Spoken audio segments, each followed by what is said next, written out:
Secondo me è stata la sciata più bella che ho fatto almeno negli ultimi 3 anni. Un mezzo metro di polvere, il fondo duro e non si toccavano i sassi, si sciava da Dio anche un po' nel boschetto. Avevamo la neve praticamente ovunque. La valle ha regalato ogni secondo qualcosa di magnifico.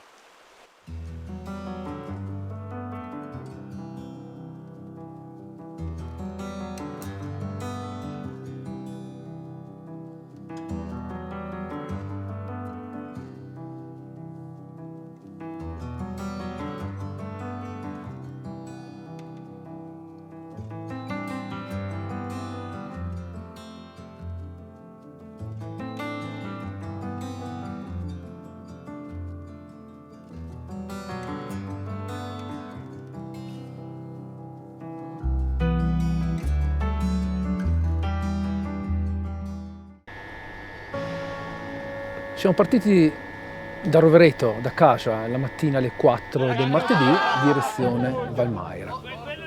Eravamo tutti emozionati.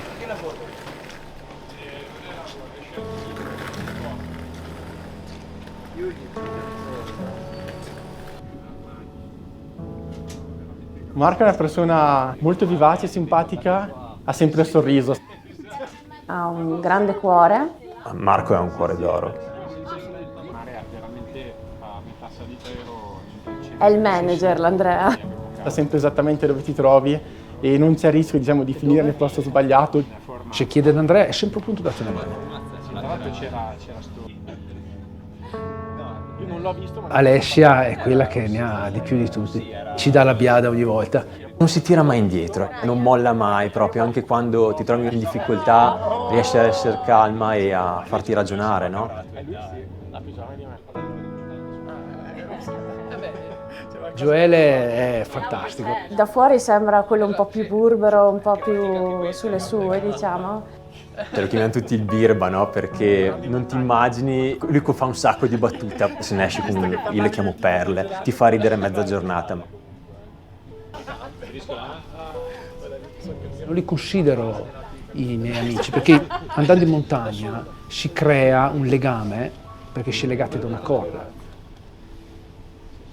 E sono diventati una mia seconda famiglia, li considero i miei fratelli. È un gruppo collaudato, cioè ci completiamo tutti qua.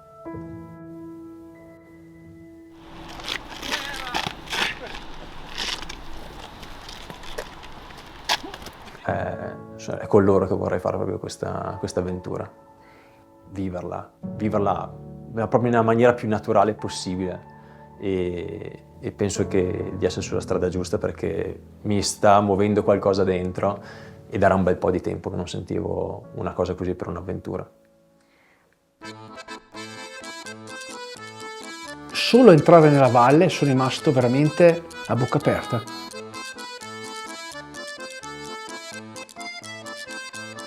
Siamo arrivati qua e ci ha accolto veramente il calore occitano.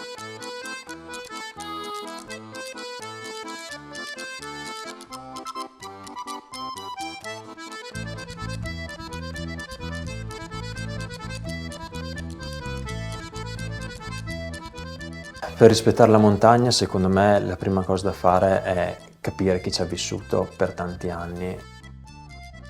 Penso che in Valmaira come sport di montagna abbiamo tutto, tranne gli impianti che trasportano, ma quelli tanto non li vogliamo qua, tanto non li vogliamo. E perché non li hanno fatti nei tempi in cui costruivano impianti dappertutto, per nostra fortuna non sono stati fatti. E adesso abbiamo il bello, la genuinità del territorio, perché tu vai dappertutto, non vedi pali, non vedi cavi, non vedi niente, rumore, eccetera. Quindi sono nato e cresciuto qua, a Marmora. Per scelta ho continuato l'attività dei miei genitori con l'albergo. Della nonna? Sì, che era già a sua volta della nonna e della bisnonna, che bisnonna, sì, c'è un po' un negozio, albergo, quelle cose sì. Proprio che si usava molto una volta. Ovviamente è stato tutto rinnovato e voilà. Diciamo che, come diceva anche Gigi, qua il posto per fare lo sport non manca, che sia arrampicata, sia alpinismo, bicicletta, trail running, trekking, qualsiasi tipo, però a 360 gradi.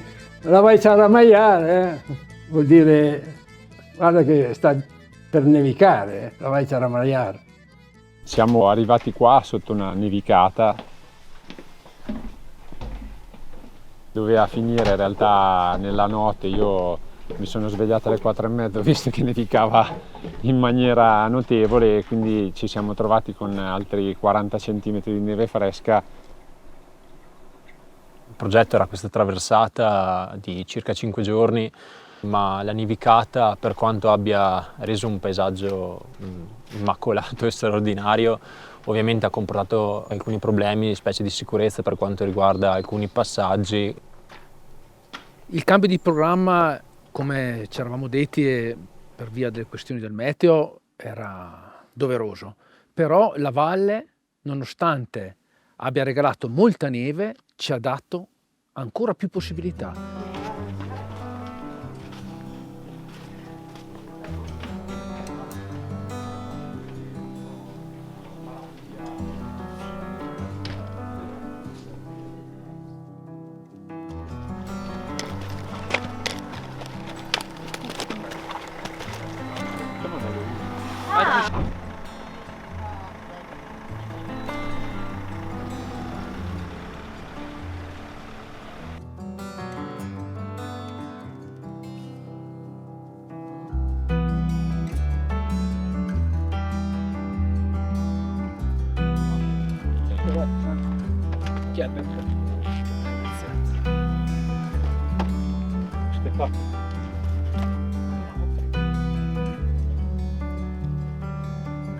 Dove? Qui. Ok. Che levo gli occhiali!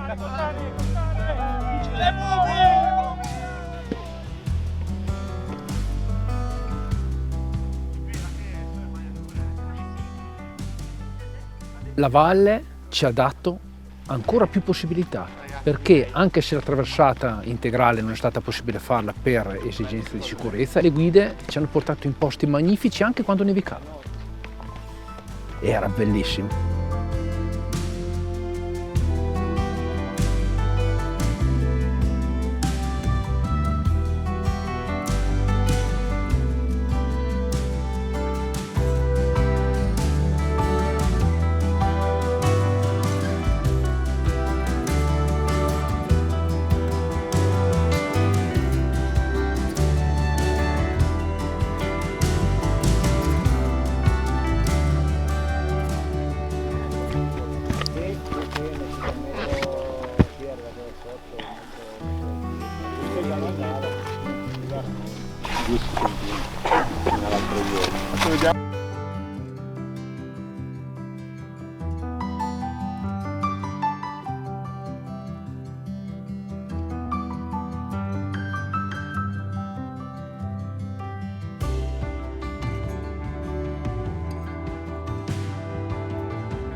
Arrivare scia i piedi in una borgata dove non abita nessuno, avere le chiavi di un locale.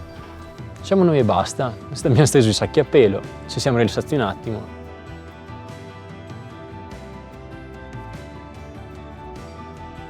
Siamo stati invitati da Fabrizio sul ristorante, siamo saliti, abbiamo mangiato benissimo, ci siamo divertiti, abbiamo fatto 2 chiacchiere e poi siamo discesi con le frontali.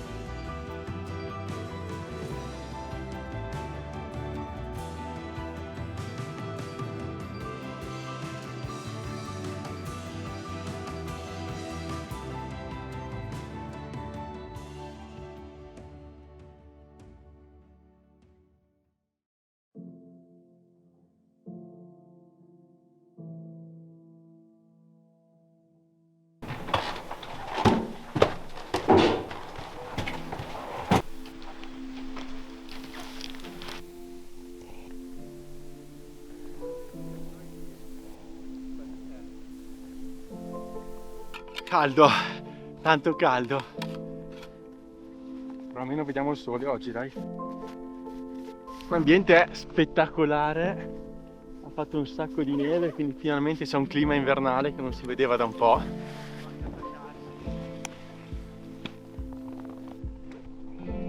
Hanno battuto traccia verso il bivacco a Valmaggia, che battere nella fresca è fatica, cioè va guadagnato il bivacco, andava veramente guadagnato. Allora saliamo dentro questa valletta fino a quando arriviamo a un piccolo colle, una selletta, e da lì lo vediamo in cima.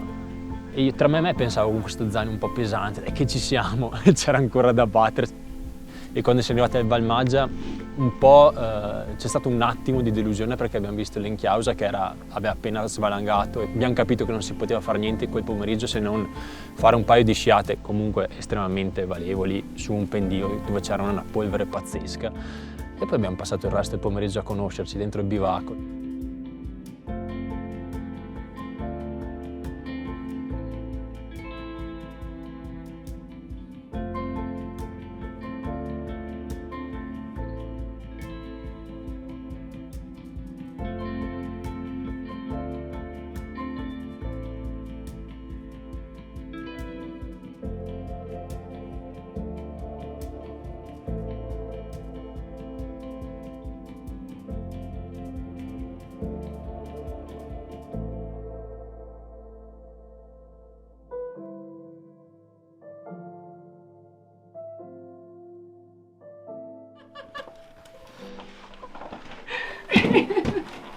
Il bagno? I bagni perfetti. La panchina la portiamo dentro subito. Principalmente Il passino. molto ripidi, magari delle palette. Poi essendo umida va a creare queste palline, a raccogliere la neve e va a allargare. No, nel bivacco vengono fuori le vere persone secondo me perché non hai né gli spazi né il tempo di fingere chi non sei. Secondo me è stato remunerativo almeno quanto la sciata. Passare, diciamo, arrivare in un bivacco con persone che conosci, persone che conosci da poco, sì, condividi delle esperienze, condividi insomma le esperienze di vita.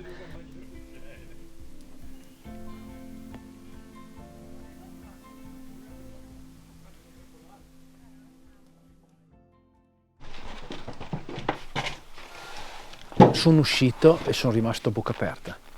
Ho guardato questa giornata bellissima e la montagna ci ha regalato dei panorami mozzafiato.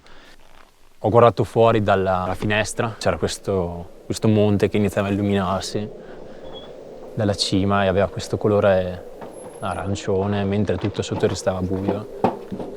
E ho detto, sono un privilegiato.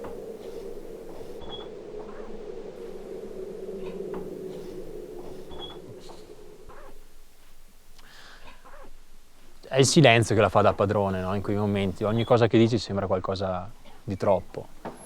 Un odore che avviene, la tirare di cioccolata. Bella addormentata.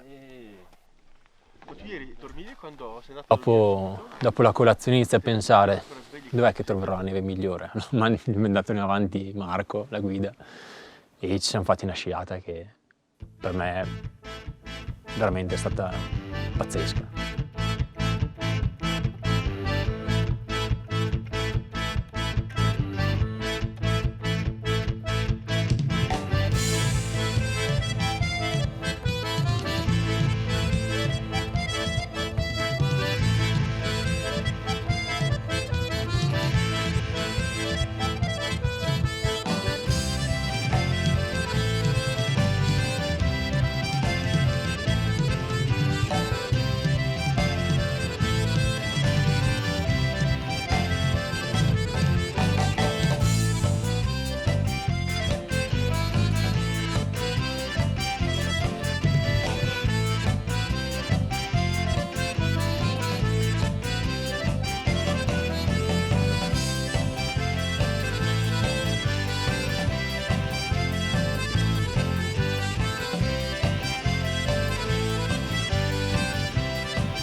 La montagna è una maestra silenziosa che ti mette sempre alla prova e non puoi barare in montagna. perché in montagna non puoi essere di più di quello che sei.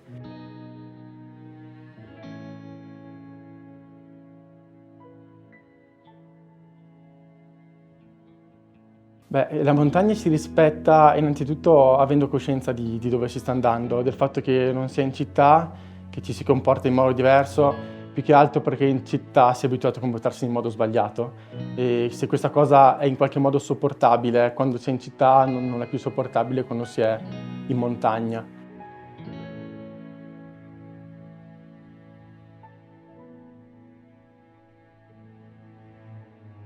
La montagna mi ha insegnato tanto, e principalmente il rispetto, perché la montagna è un luogo che è affascinante ma va rispettato. Poi il fatto che quando si è in montagna non si è mai da soli, si affida proprio ai propri compagni, sia che siano gite di sci alpinismo che cordate di arrampicate. Questo crea dei legami che sono indissolubili, la fiducia reciproca e affidare ciò che sia quasi di più prezioso, la propria vita, nelle mani di qualcuno. Condividere le esperienze assieme, ognuno ha un'emozione diversa. Però arrivare in cima e vedere il Monviso, vedere tutte le altre cime innevate e poterlo condividere con le persone a cui vuoi bene. Sul Briccassin, quando siamo arrivati in cima, mi sono emozionato. Ho guardato giù la valle, il sole che scaldava, i miei amici. Con le guide ci siamo scambiati l'augurio della vetta e sono rimasto veramente, mi si è riempito il cuore. Grande! Data! Dai che... Andiamo per le birre! Le birre! Sempre guarda, non vedo.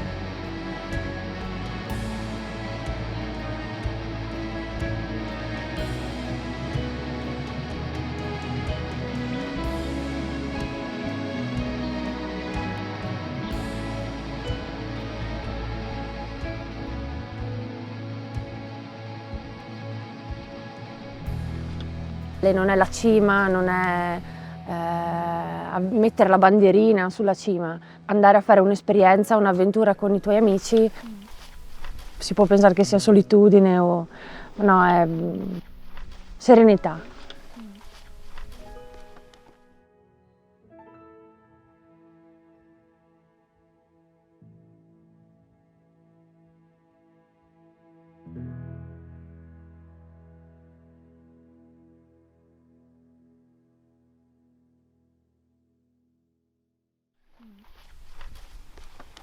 Purtroppo questa mattina Alessia non stava molto bene, quando ci siamo alzati non era molto in forza. Dammi qualcosa del Ieri sera sono andata a dormire che non stavo, avevo mal di testa, ho detto vabbè vado a dormire. Questa mattina mi sono svegliata di nuovo con il mal di testa e stavo proprio male. Non avevo voglia di fare colazione perché non era il caso, non stavo bene, ecco. E abbiamo fatto un pezzo di discesa dopo il rifugio Gardetta per arrivare, diciamo, all'imbocco del vallone per arrivare al Colle della Mesia. E lì, diciamo, ho deciso di diciamo, come dire, soffrire meno, diciamo così. Gli amici non si lasciano mai da soli quando non stanno bene. Quindi quando lei ha detto io non sto bene, non me la sento, non serve neanche parlarsi, ci si intende subito, si dice perfetto, si torna tutti assieme perché si è partiti assieme e si torna assieme. È partita che aveva una faccia nera, che anche andare in piano faceva fatica e sembrava che già alla prima discesa ci si dovesse fermare e poi dopo piano piano a salire si è ripresa e alla fine, come sempre, ha sciato meglio di tutti.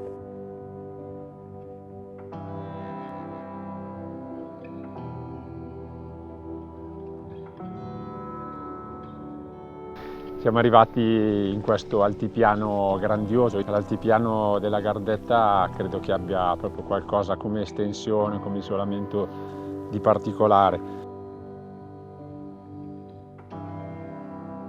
A un certo punto mi sono fermato e mi sono guardato attorno e mi sono reso conto che nonostante fosse domenica non c'erano tracce, non c'era niente in tutta la valle dove eravamo e per un attimo ho pensato oggi veramente andiamo a sciare qualcosa dove non è passato nessuno. Dei pendii immacolati, disegnati dal vento e dalle nevicate dei giorni prima.